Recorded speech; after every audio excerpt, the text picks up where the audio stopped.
Alam nyo ba na ang lalaking ito na flip-top artist ay nawalan ng boses sa gitna ng kanyang flip-top battle dahil sa kanyang paghamak sa pangalan ng ating Panginoong Diyos. Ito yung ginawa niya at nangyari sa kanya. Di ka tinataboy! Samantalang ako, nagkordero lang ng Diyos!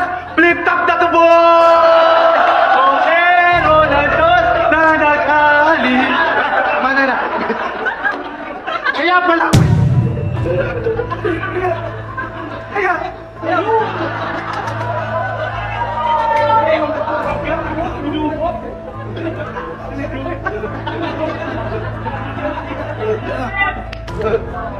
Kaya pala may...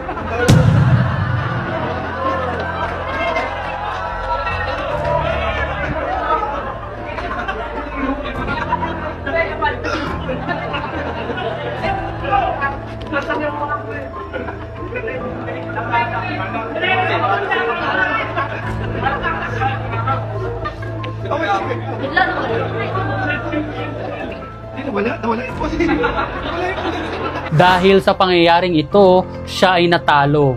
Sana magbigay aral ito sa atin lahat na huwag mong babanggitin ang pangalan ng Panginoon mong Diyos sa walang kabuluhan. At nakalagay din ito sa Biblia, Exodo 20 verse 7. Ano ang inyong masasabi sa kanyang ginawa? Tama ba ito o mali? Ano sa tingin niyo?